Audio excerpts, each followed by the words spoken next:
porque não tem solução para a sociedade. Você resolve aqui, quebra ali, conserta aqui, dá pau ali, né? Não resolve tudo. A própria ideia de que é possível uma sociedade pautada por um sistema pensado como meritocracia é uma utopia. A meritocracia é a utopia do liberalismo, como a igualdade é a utopia do socialismo. Não existe.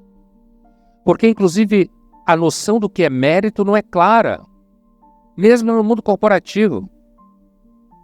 Quais são as virtudes que são levadas em conta? Às vezes, você pode ser considerado um profissional de sucesso porque simplesmente você aceita qualquer tipo de canalice e aí ganha dinheiro. Isso é a pura verdade. Quem disser o contrário é mentiroso. É a pura verdade. Então, quando eu falei que eu acho importante para um líder, para alguém que quer crescer na profissão ou crescer na cidadania, crescer em relação à sociedade em que ele vive, somar a essa sociedade, essa palavra é a melhor. Então, assim, você não pode ser um mentiroso para você mesmo. Você não pode acreditar num pacote de soluções do coaching, certo? Porque não é verdade. É muito mais confuso do que isso. Não tem fórmula, é importante um certo grau de amadurecimento e, entre eles, uma ampliação de repertório. História. Conhecer história. Aquilo que muita gente acha que é mais ou menos feira de antiguidade. História. Por exemplo, no caso da pandemia, quem conhece um pouco história de outras pandemias, sabia que aquela história de solidariedade, tudo era papo furado. Sabia disso. Depois da gripe espanhola, que matou muito mais do que essa, graças à ciência que a gente tem hoje, pelo menos até agora, e tomara que não mude, 20 anos depois, a gente fez a Segunda Guerra Mundial.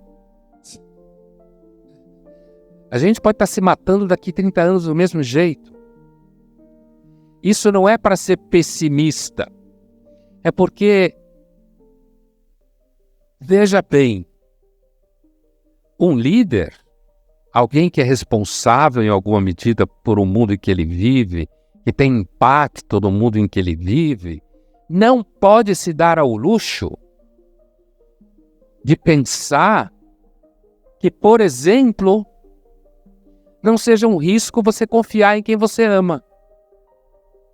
Muitas vezes são justamente as pessoas que você ama que põem você em maior risco. Isso não é bonito. Isso não é legal. Mas isso é uma coisa que a história mostra. Eu acho que o otimismo com virtude cívica que a gente vive hoje, um dos desdobramentos dele é a produção de uma certa infantilização como processo generalizado, né? Essa infantilização como processo generalizado. Pense no Sêneca, usando um repertório que eu sei que muitos de vocês têm, porque o estoicismo... Eu acho muito louco o povo do Vale do Silício tá lendo, consumindo estoicismo. Eu fico pensando o que o Marco Aurélio ou o Sêneca diriam. Mas, ao mesmo tempo, eu fico sabendo que eles também colocam seus filhos em escola Waldorf. E aí eu percebo, né? Constrói aplicativos, não sei o quê. Causa esse transtorno no mundo, né? Que os aplicativos e as redes sociais causam. Essas disrupções. Essa erosão do sistema institucional. Isso é um dos grandes desafios para qualquer pessoa que queira se formar de alguma forma como líder social, na sociedade que ele está e tal, é saber que a gente está num mundo de política instável. Não vai melhorar. Muito difícil melhorar. A gente vive em modelos institucionais que foram construídos há 200 anos atrás, 100 anos atrás. Não tinha redes sociais. Outro dia eu estava num grupo de colegas de trabalho. Lembra quando teve uma ameaça lá no dia 8 de greve de caminhoneiro? Então ele posta no grupo, ele bate uma foto do carro dele, do painel do carro, certo? E posta no grupo do WhatsApp que tem, sei lá, 20 colegas de trabalho, assim. Autonomia, 680 quilômetros. É a foto do carro, sabe, do painel. E ele escreve assim, na dúvida. Isso no dia 8, 9 de setembro. Aí eu mando para ele uma mensagem no pessoal. Por que você fez essa merda? Encha seu tanque e calha a boca. Certo? Mas não, aí você posta, aí você alimenta a histeria coletiva, certo? Então, e eu estou dando o exemplo do que significa a erosão causada pelas redes sociais, certo? Cada um faz o seu pouquinho sem ter noção de que aquilo viraliza e aquilo cria instabilidade, inclusive do ponto de vista político. Um líder hoje, a tendência é que a sociedade se torne mais conflitiva, pelo menos a curto, médio prazo, né? Antes de virar futurologia que não nos interessa. Então, assim, eu lembrei do Sêneca, porque o Sêneca tem uma peça chamada Fedra, que é uma reescrita de uma original grega do Eurípides, chamada Fedra, que é uma figura que ninguém sabe quem inventou, que é a história de uma mulher que se apaixona pelo seu enteado, né? Hipólito. Na versão grega, ela se apaixona porque o Hipólito tinha desprezado Afrodite, que queria ser sua amante, e Afrodite, deusa da beleza e do amor, resolve castigar Hipólito, e aí ela faz com que a sua madrasta se apaixone por ele para criar aquele pau na família, obviamente, né? Mas na versão do Sêneca, que era o estoico, não tem deus nenhum no meio.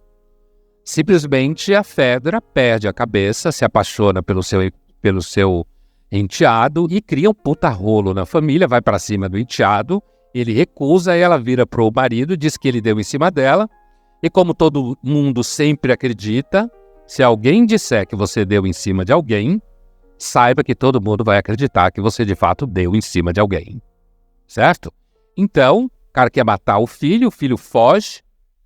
Qual era o problema do Hipólito? O Hipólito cultuava Artemis, ele cultuava a natureza, ele era celibatário, ele era virgem, ele era puro, e ele tinha feito um voto que ele jamais se deixaria levar pela paixão por uma mulher, por sexo.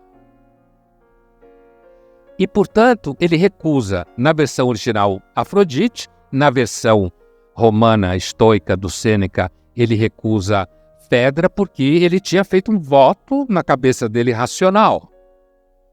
Fedra se mata. Estou dando spoiler, mas bom, a peça tem mais ou menos uns 2000 anos. Se você não leu, o problema é seu, né? Então, assim, e o Hipólito foge para a natureza e acaba sendo devorado pela natureza, que ele cultuava. Moral da história do Sêneca, né?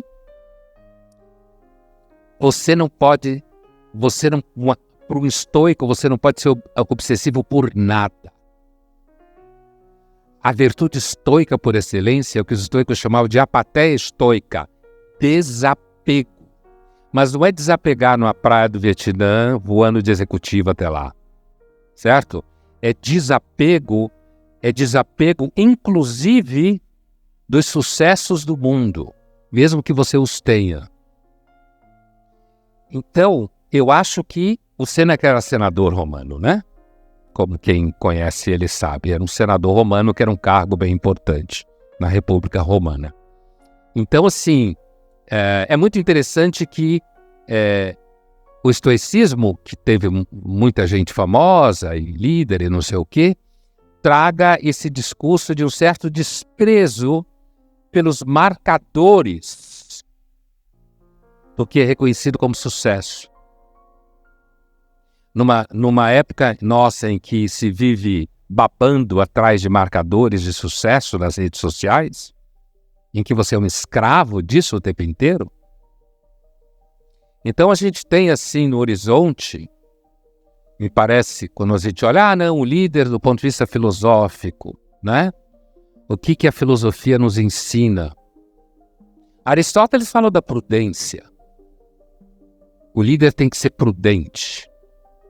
Ele não pode se dar o luxo de ser imprudente. Isso é uma característica que desqualificaria de cara o atual primeiro mandatário, né? Prudência, cuidado com o que fala, cuidado com os atos, né? Por quê? Porque o mundo é perigoso, as pessoas entendem as coisas que elas querem entender, e com as redes sociais tudo vira enxame. Então, me parece que no mundo que a gente está inserido hoje, existem algumas coisas que uma pessoa que quer olhar um pouco mais longe, e aí, portanto, assumir uma certa liderança, ela deve levar em conta. Primeiro, como eu já disse, ela deve desconfiar profundamente do marketing. Profundamente. Muito. Se você é uma pessoa, faça um teste. Veja um comercial de banco. Se você acreditar que o mundo é aquilo, procure ajuda profissional. Se você de fato acreditar que o mundo é aquilo, procure ajuda profissional. Né? Se você de fato acreditar que o mundo seguramente está avançando porque os iPhones estão avançando, leia um pouco mais sobre as coisas. Aumente esse repertório. Tem alguns conceitos, né, que eu gostaria de falar para vocês agora, que eu estou vendo aqui na minha frente, o relógio avançando. É assim, até meados do século XXI, olha, eu não estou fazendo previsão aqui não, eu estou na realidade falando para vocês, fruto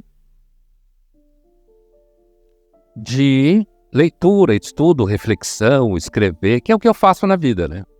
Aquilo que algumas pessoas chamariam de um vagabundo, né?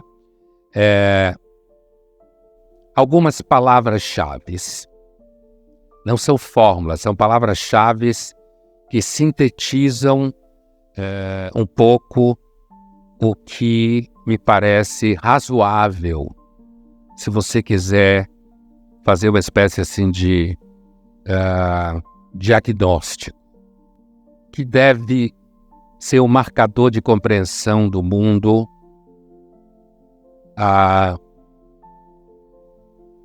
mais uns 20 anos pela frente, uns 30 anos. Depois a gente não sabe, é muito longe. A primeira é cuidado com o marketing como narrador da vida. Cuidado. O marketing é uma ciência importante, não tenho nada contra ele, na sua função. Mas quando ele começa a vender significado, como ele está fazendo hoje, cuidado, que ele é mentiroso. Outra coisa é assim, é muito provável que, se você quer ser um líder, se você quer exercer uma função importante, preste atenção de que provavelmente essa época e mais um pouco para frente, a nossa vida vai ser basicamente coping with. To cope with.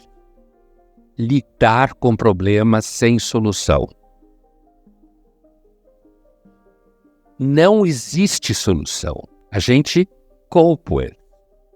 A gente está no momento de desinvestimento em instituições políticas. As pessoas estão com muito descrédito em instituições políticas. Não é a primeira vez que isso acontece. Mas é como a gente vem de algumas décadas, né, em que o mundo parecia que estava caminhando em direção à Disney. Inclusive, outro dia, uma pessoa me disse a sério, no ambiente de trabalho, que para resolver um problema na empresa tinha ido fazer um workshop de soluções de crise no modelo Disney, que eu imagino seja um modelo em que você faz com que as pessoas se vistam de Branca de Neve, Mulher Maravilha, né? Ou Super-Homem, alguma coisa assim, né? Olha a infantilização, né? Coping with, quer dizer, nós não vamos conseguir resolver nenhum problema, nenhum grande problema. A gente vai lidar com eles, baixa institucionalização, instabilidade. Estados Unidos, Francis Fukuyama, aquele famoso filósofo americano, em agosto, escreveu um artigo na revista The Economist. Ele escreve na Foreign Affairs, mas ele escreveu excepcionalmente na Economist, em que ele dizia que o grande problema dos Estados Unidos, antes da China, que é um problema, do ponto de vista econômico, ele dizia, os Estados Unidos têm um problema hoje que é uma nação em dissolução interna. Quem ainda tem os Estados Unidos como modelo de sociedade tem lido pouco. Os Estados Unidos, ele não conseguiu se unir nem diante da pandemia. É pior que aqui. Pior que aqui. Nem diante da pandemia. Os Estados Unidos, o Francis Fukuyama falava no texto que os Estados Unidos está num processo de desintegração social e de conflito interno, que não é igual à guerra de secessão, porque não estão se matando, é claro, mas que é semelhante. Os Estados Unidos sempre foi uma sociedade tensa, né? O problema dele crescer economicamente, maravilhosamente bem, não significa que tudo está indo bem. Isso é um equívoco do ponto de vista social. E o líder, diferente do CEO, ele tem que ser muito mais inteligente do que o CEO. Ele tem que entender a sociedade para além das fronteiras dos dividendos e dos acionistas, né? Coping with, lidar. Existe muita paciência. Outra característica é hoping, esperar. Esperar, ter paciência. Inclusive, muitas vezes, esperar coisas inatingíveis. Mas ter a esperança é quase uma obrigação. Isso está diretamente ligado ao otimismo que eu falava. Muita propaganda sobre esperança. Muita campanha para ter esperança. Por conta de um mundo que vai se sentir num certo marasmo. Saindo de uma crise, entrando na outra. Saindo de uma crise, entrando na outra. Terceira chave, né? Eu repito, isso não é uma viagem na maionese, são termos que a sociologia contemporânea, sociologia da economia especificamente, analisando a economia como fundamentação da sociedade, elenca. Doping, que a gente conhece em relação a atletas. Muito fármaco. Muito remédio. Recentemente eu escutei de um psiquiatra, amigo meu, que gosta de fazer piada, dizendo que a Pfizer devia ganhar o Prêmio Nobel da Paz. Inventou a super vacina, inventou o Viagra, inventou o Frontal. Quer dizer, é o suficiente para ganhar o Prêmio Nobel da Paz, né? Isso significa o quê? As pessoas começam a tomar fármacos já na adolescência. Os pais são extremamente paranoicos. Tem poucos filhos e enlouquecem os filhos que têm. Semana passada eu escutei de uma aluna de pós-doutorado, né, numa aula, que a mãe de uma paciente dela de 13, 14 anos falou para ela, psicanalista, que ela tinha como projeto para sua filha, por isso ela estava em análise, porque ela queria que a sua filha fosse uma pessoa, uma adulta que não tivesse problemas. Você tem que escutar uma frase dessa e sorrir, ser simpática, mas a frase é idiota. Porque a ideia de uma pessoa que não tem problemas, a pior coisa que pode dizer para uma criança é que os pais tenham projetos para ele. Seguramente vai acabar tomando remédio aos 14 anos. Né? O que protegia as crianças dos pais no passado é porque você tinha muitos filhos. Então morria 5, você não sabia direito o nome dos filhos. Agora você tem um só, então você pode enlouquecer ele até os 40 anos. Com um monte de projetos sobre ele. Né? Então assim, doping, mas não só sobre jovens. A saúde mental é uma das fronteiras do capital. Por quê? Porque ele se reproduz produzindo remédios para enhance yourself. Para você lidar com ansiedade, lidar com problemas de baixa libido, problemas de impotência, problemas de bipolaridade, problemas de distúrbio de atenção. É isso que eu quis dizer com doping. Marketing, coping, hoping, coisas que muitas vezes nunca vai acontecer, mas tem que propagandear as expectativas e esperanças. Doping, né? Tem que se dopar. Basicamente isso. Se dopar para lidar com um número de demandas que tem pela frente. E por último, shopping. Mas o shopping não é o shopping Iguatemi. O shopping aqui se refere a um nível de consumo, porque chegou no momento, principalmente nas sociedades afluentes, que comprar geladeira e fogão, que fazia sucesso nos boomers, muita geladeira e muito fogão, né? Na realidade, o consumo hoje está associado a consumo de significados, consumos de comportamento, consumos de estilo, consumos de esperança na vida, ou seja, consumos de objetos imateriais, como a gente fala, né? E consumos de objetos imateriais significa o marketing adentrando na sua vida psicológica mais profunda. Você quer consumir uma pessoa que na realidade você não é. E como que você pode resumir essa ideia de consumir na verdade uma pessoa que você não é?